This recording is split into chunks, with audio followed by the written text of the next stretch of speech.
Okay, we will move on to our general consent calendar. Are there any items that board members would like to have more discussion on? Board Member Klein? Yes, I'd like to pull number 2. The contracts and agreement for approval.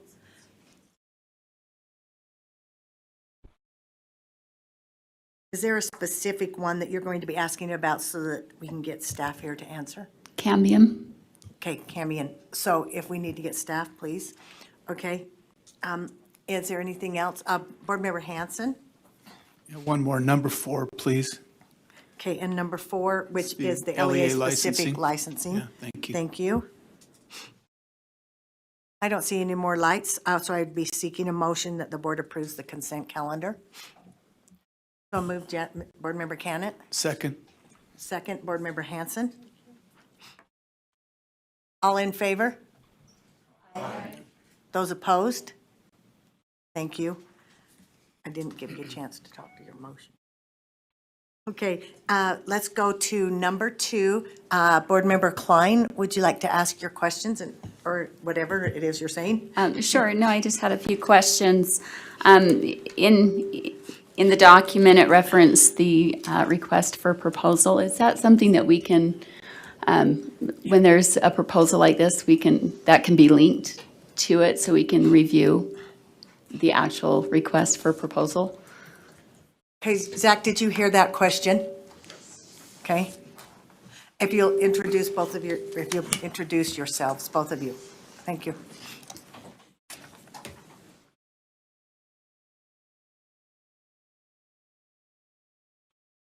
Yes, Zach Christensen. Okay, hold on a minute. We have extra. Scott, can you turn your mic off for a minute? Oh, thank you. I don't know why they're picking that up. Thank you, sorry. Zach Christensen, Director of Purchasing and Contracts. Is there a particular place in the contract with the RFP, just on the cover page, or? I don't remember where it is, what page it's on, but it references the RFP by number, AH21073. Is that something that we can look at when we have these proposals come before us? And who writes those? Go ahead, Zach. Yes, here we go. All right. So typically, under GRAMA, we don't release the proposals until a contract has been finalized. I think it's something that we can put in the executive documents if there's a request for it, and then we just would not be able to release it publicly until we would have a final contract. And in this case, I would defer over to Darren as far as like how his team helped develop that RFP. We had one of our purchasing managers, Adam Hurd, who was managing that solicitation, and he worked with Darren's team on the drafting of the scope of work, the evaluation criteria, and then was managing the procurement throughout the process. So I think Darren would be able to help answer questions about, how the specifics in that RFP were included. Okay, That wait a would be minute. great. Board Member Klein, did that answer your question that you had? Well, I have a few other questions. Okay, but that one, But is that something that you can discuss right now or share with us? go ahead, Darren. Yeah, Darren Nielsen, Assistant Superintendent of Student Learning for the Utah State Board of Education. Yes, the development of the RFP or request for proposals starts out with the foundation of the legislation that establishes a requirement for the assessment. So in this case, the legislation around the state standards assessment, aka RISE, requires that it be computer adaptive, computer delivered, aligned to the Utah core standards. I think I'm missing something there, but it lays out the basic criteria. We also took, because this is a proposal that the board has initially instituted back in 2013, when the legislation was passed originally, and then we used it again, when that contract with AIR expired in 2017, I believe, we went to contract on behalf of the board again at that time. We've used the basis of that work that had been done previously as well. We worked with, as Zach mentioned, Adam Hurd in purchasing. We worked with the AAGs to look at the language. We involved student data privacy, and then obviously our technology staff at the state board to review the requirements related to elements that they have direct oversight for. The process goes back and forth before it's released, and then we engage those same entities when we develop the contract once a vendor has been selected. So that occurred back in June, I think, and then we've been working to develop the contract language, which you see today, since that time. Thank you. Follow up? Yes. You mentioned, I think it's you, Darren. so you mentioned AIR. I did a little bit of research, and it looks like Cambian took all of AIR's 600 employees. Are they also carrying forward with that same content that we had under AIR? Yeah, so during the process of the last contract that we've had with CAI, Cambian, they acquired the American Institute of Research Assessment Division sometime, I think it was in January of the first year that we had the contract, which you referenced. The employees that worked under AIR Assessment Division then were acquired by Cambian, and they went, and they didn't, as far as I know, they didn't lose any staff. The content, though, is Utah developed. Primarily, the content that we have in our assessments have been developed since 2014, much of it by Utah educators over that time. So Utah owns the content. Primarily, we have some content in our contract that is used through sharing agreements with other states. All of those test items go through the same process of review before they get into the assessment system, which includes content, bias sensitivity, and parental review of those items. So even the ones that we have through an item sharing agreement go through the same review and approval process to get into assessments that our students are exposed to. Okay. Follow up? Yes. Thank you. So will Cambian be administering formative assessments as well as summative? Yeah, the base contract that you have before you today includes the summative assessments for grades 3 through 8, math, language, arts, and then science 4 through 8. It also includes benchmark assessments and then interim assessments, again, the content of which has been developed by Utah educators. And you've been delivering those or allowing those or supporting those for teacher use since the initial contract to provide the state standards assessment. Okay, I guess my concern is that those formative assessments will drive, well, I guess that, never mind, you did answer that. Here's my question, or my concern is that the problem with the computer adaptive tests or assessments is that we're allowing them to drive the instruction and content and further reducing that local control unless we truly have control of those questions or that are on there. Is that, you're saying that we have control over the questions that are on it? Yeah, it's a great question because it boils down to where do the test questions come from and what are they assessing? So we have to look back to the standards that the board adopts for language, arts, math, and science. Those standards that the board adopts drive the creation of the assessment items. So if you're concerned about it, these assessments causing educators to focus on something, it would be true that it would cause them to focus on the core standards that you've adopted for language, arts, math, and science. Part of that item process review, I mentioned content review, bias sensitivity review, and parental review. Each test question goes through those 3 committees. The content review looks to ensure that the questions are aligned to the specific standards in the core documents that the Board of Education has provided to our state. Thank you. Thank you, Board Member Klein. Let's see, who's next? Board Member Hymas, you have a question on the same one? I do. It's not as deep, but I'm wondering, what does this look like for the spring? Are we going to have to get training out, feedback? Are we prepped already? I see that this begins November 5th, right, if we approve this. So what does spring look like for educators across the state? Yeah, that's the good news is that because it's the same vendor that we're working with currently, It'll just be a normal transition. Most educators won't realize that a contract has been signed and that we aren't working under a new contract because it's the same vendor. There are some cost options that I'll come back at a future time to talk to the board about whether they want to execute or not, that would represent changes to the system. But moving into this fall, we'll continue to deliver the same assessment items on the same platform with the same reporting mechanisms. There is a process that we work with on the vendor annually where we sit down in the early spring, late winter, and we review recommendations for enhancements. So if you're familiar with, if you've been involved in delivering statewide assessments with hands-on perspective over the last number of years, it's normal for us to have some enhancements from year over year that aren't required contract amendments. They're just enhancements to the system that we're using to deliver assessments to our students in the state. So good news is, if we were changing vendors, it would be likely that there would be significant changes in the delivery system, the way that your test administrators interact with the interface system. There might be changes in rostering or a ticket system for students to access the test. But because we're with the same vendor, none of those things will have to occur. Thank you. Okay. Board Member Booth?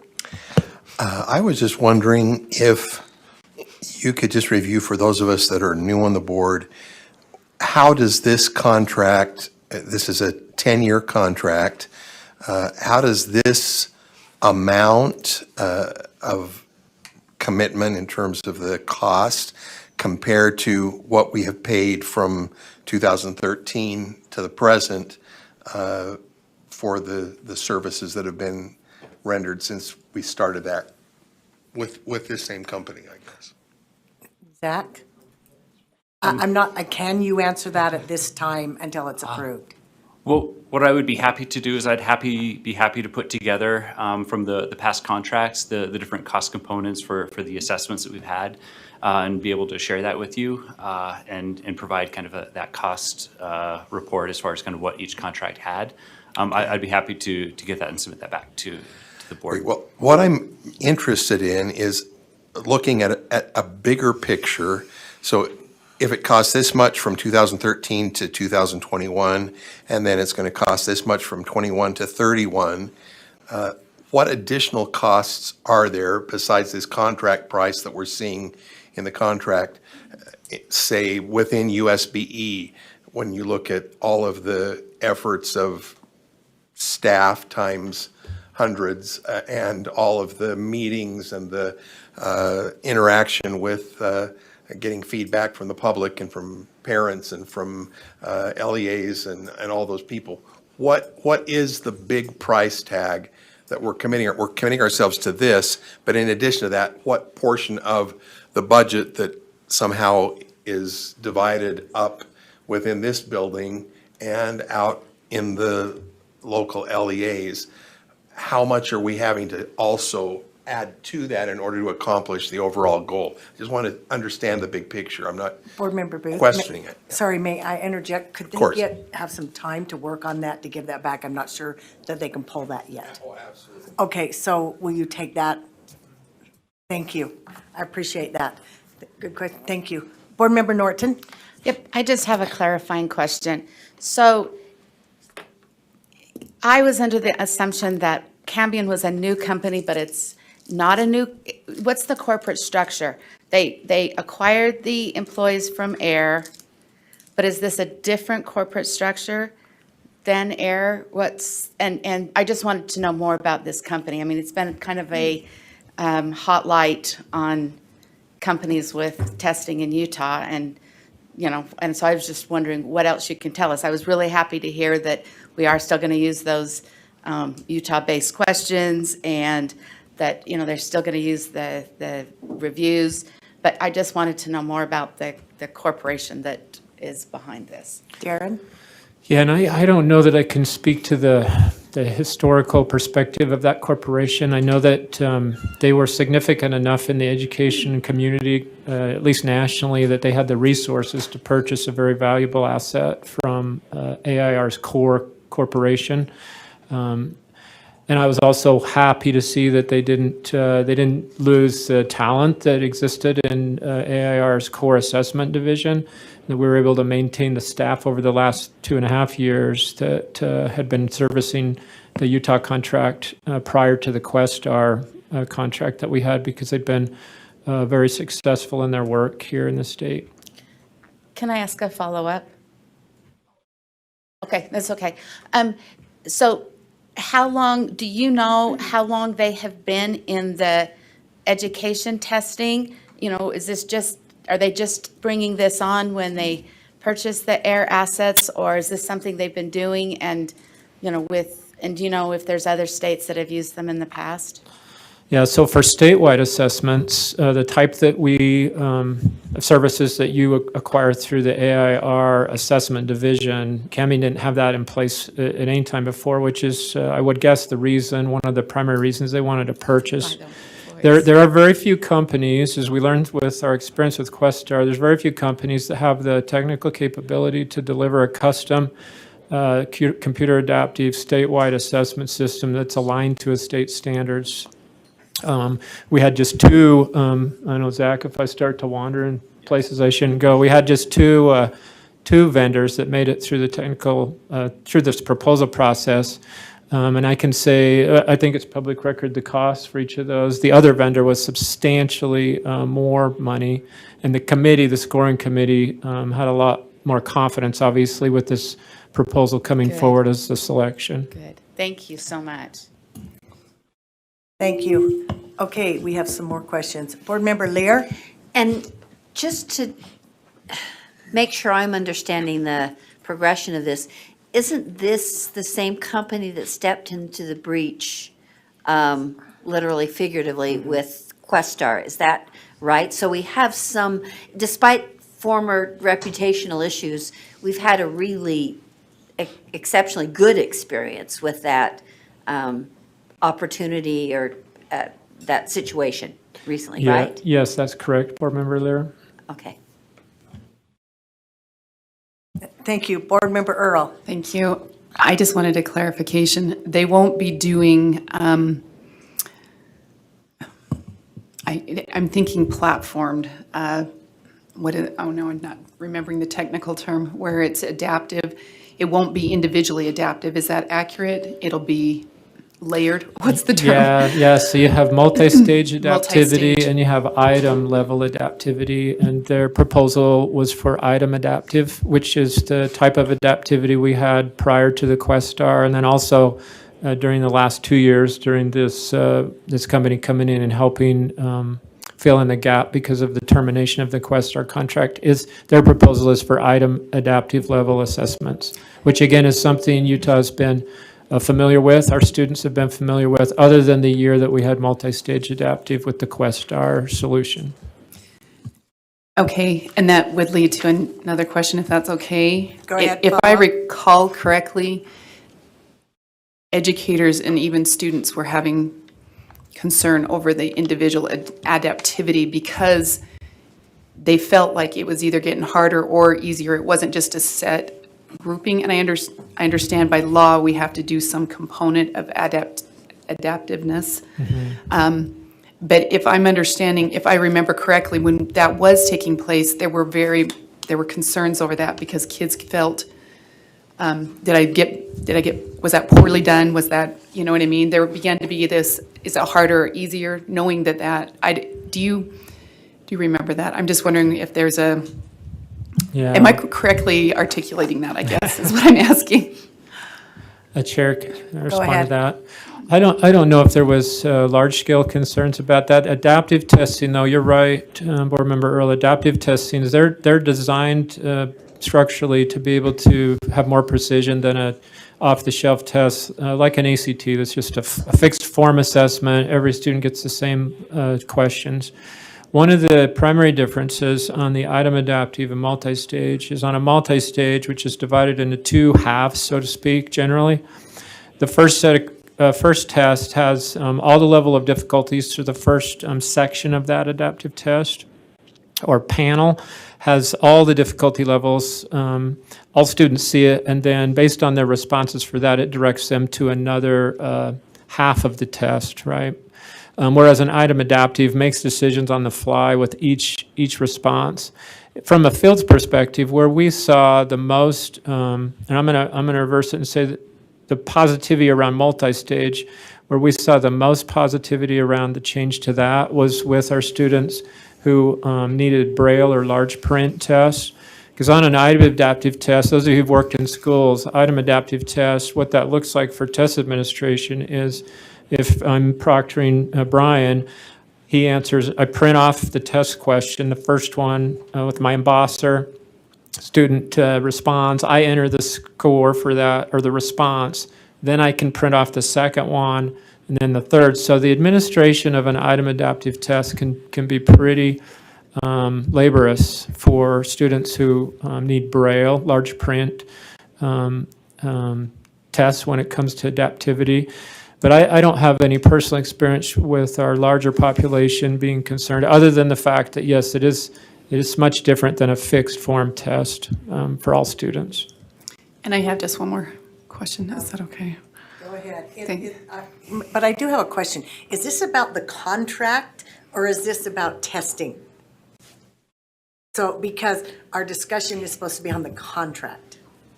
Well, yes, Okay. it is on the contract. Thank you, Board Member Earl. You're welcome. My question has to do with, we are changing the philosophical views. It is about testing, but it also is, we're investing $40 million in a 10-year entity. I'm curious if we are changing our assessment formatting. Is there going to be some conflicts associated with that? Right? We're looking at doing testing different. Is that a correct assumption? We have a work group that's doing that, and so but we've invested a 10-year commitment. So I'm wondering, how do we balance that out? Thank you. Go ahead.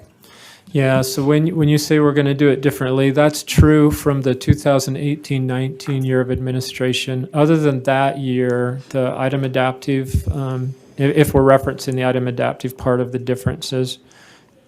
I'm not, competency-based assessments is what I'm referencing. Oh, and in trying to continue our work to advance personalized competency-based learning practices. Yeah, so the contract that we have, and this maybe is a place where Zach can jump in, while it extends over 10 years, which I believe is really prudent fiscally for the board because it secures the price point. Through this period, it's hard to perceive there won't be inflation over a 10-year period. So I think that practice, which I'm grateful Zach has brought to the board, is wise. It also contains the ability for the board to, if for some reason there's some substantial changes legislatively wise that we're no longer required to administer the assessment that this was written for, that it could be terminated by the board without, financial consequences to the board itself. Zach, go ahead. Yeah, so as we mentioned before, if there is a change in circumstance where either the core of the purpose of the contract would change, so if we changed from an computer adaptive assessment to something else, that the law changed and we needed to do that, we do have avenues in the contract where we would be able to terminate the contract if that's what we needed to do in order to make that kind of change. And depending on the scope of the change, it may be something that we could use in the contract and do an amendment to the contract, or if it was substantial enough, then we would need to go out for a new contract at that period. But we do have those options depending on what the needs and requirements are. Jenny, did that get your question? Yes, thank you. Thank you. Okay, seeing no more lights, we'll move on to, seeing another light? Well, his light didn't come on. I just Board- woke up and Board realized Member I Moss? wasn't logged in. Very briefly, really quickly, I was also concerned about the length and our ability to either opt out or change. It looks like in the termination, we've got a convenience termination clause, 30 days notice. What you described was allowing for termination under certain conditions that might have changed. This looks pretty broad. Should I read this to be encompassing what you explained, and pretty much any other policy change that comes about would allow us to terminate if that was in our best interest as opposed to a modification? Zach, go ahead. Yes, so we do have that termination for convenience with the 30 days notice, which is very broad. And we have, benefit from having that type of a termination clause in our contract, which we saw with Questar and in that situation. The different options that we have, if we needed to modify the contract, that would be one where if we needed to just remove certain components of the scope or needed to amend, then we have the opportunity and the flexibility to amend the contract if it's within the scope, or if we need to terminate the contract. We do have multiple options under the contract to make that termination. Okay, thanks. Thank you. Seeing no other lights, we'll go to Board Member Hanson on number 4. Thank you. With the various discussions we've had Thank you. about teacher shortages, I took a look at the LEA-specific renewal request and just had a couple of questions. I don't know who would be best from staff. Go to ahead. Is Malia around to those. answer these questions? There she's she coming comes. running. All right. She's She's on the deck, injured yeah. reserve list today. Yeah. Sorry, Miss Malia. Board Member Hanson has some questions about number 4. Can I just go ahead with those? Yes, go ahead. Thank you. First, when I looked at the renewal request document, some of the requests are filled in pretty completely with the license area and endorsement, but the bulk of them don't have a license area or endorsement listed at all. Because I was interested to know which areas where we were needing more LEA-specific licenses. Is that okay for us statutorily, and can we get the information we need from what's in this chart? Go ahead, Malia. Yes, Malia Height, Educator Licensing Coordinator.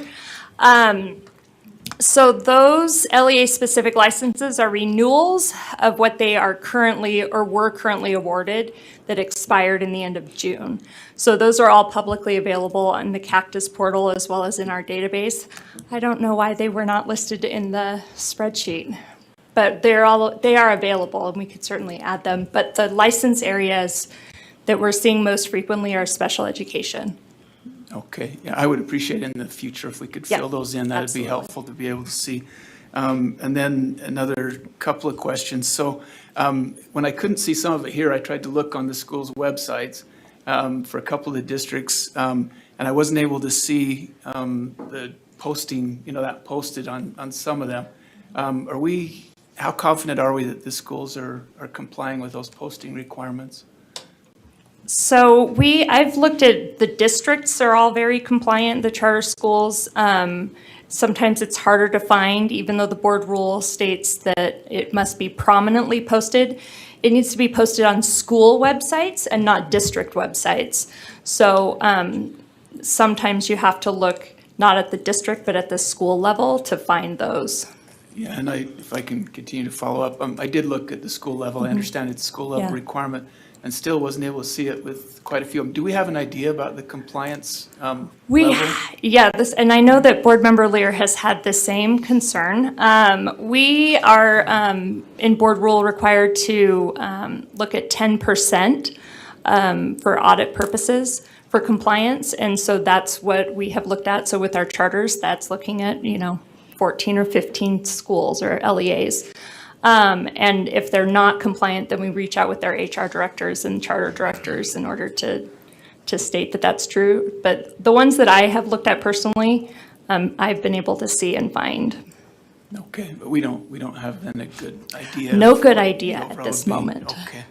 And then one more, I just wondered if, when I started looking at this was to see what the trend is as far as whether we're increasing and what areas are increasing. You told me it's special ed, but do we know on the numbers?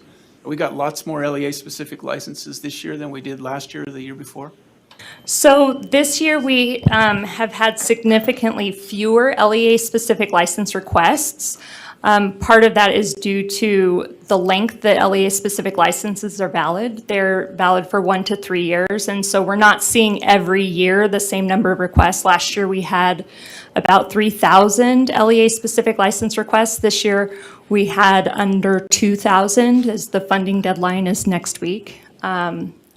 So there's fewer new ones, but I haven't looked at the data because our funding deadline hasn't hit yet to see how many LEA-specific licenses we have in total.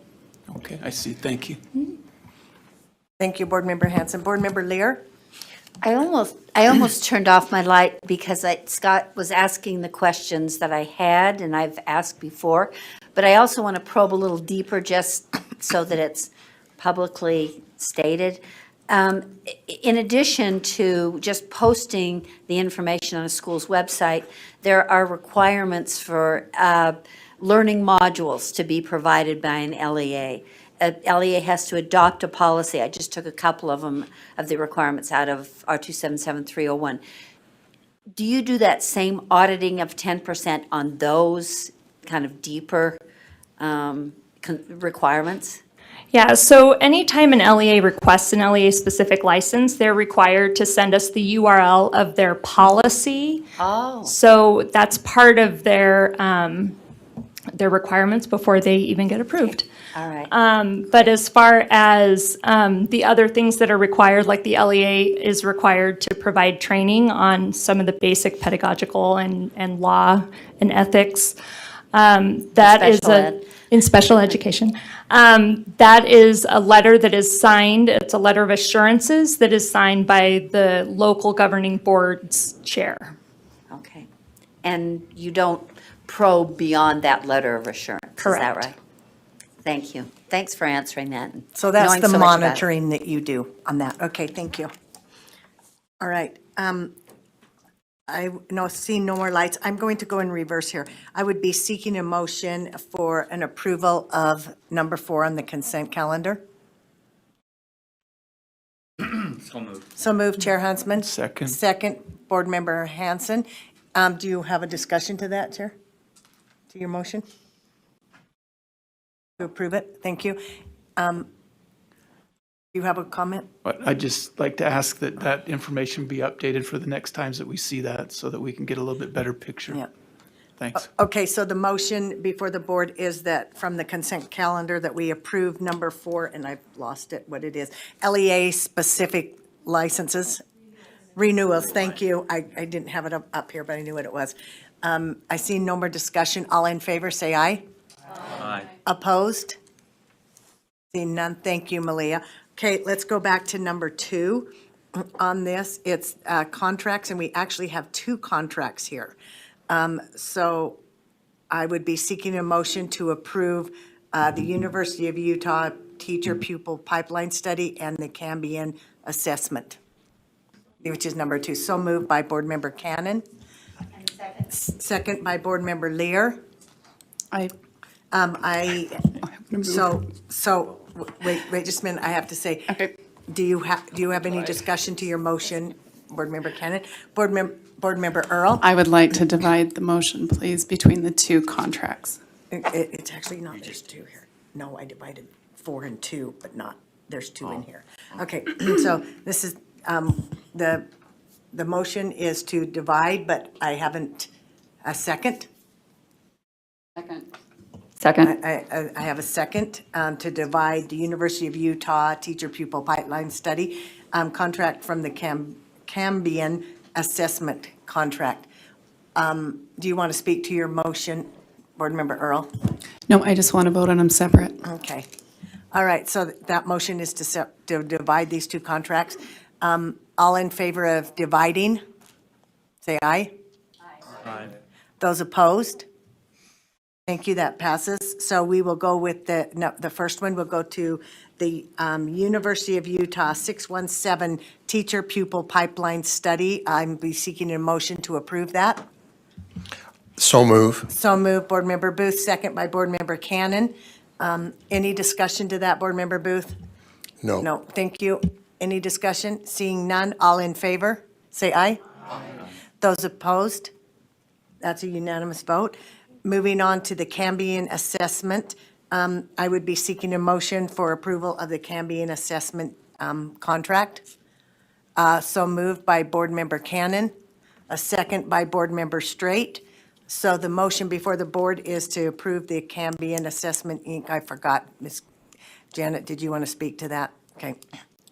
All in favor, say aye. Aye. Those opposed? There are 2 opposed. Board Member Earl, Board Member Klein. Thank you. Thank you, everyone.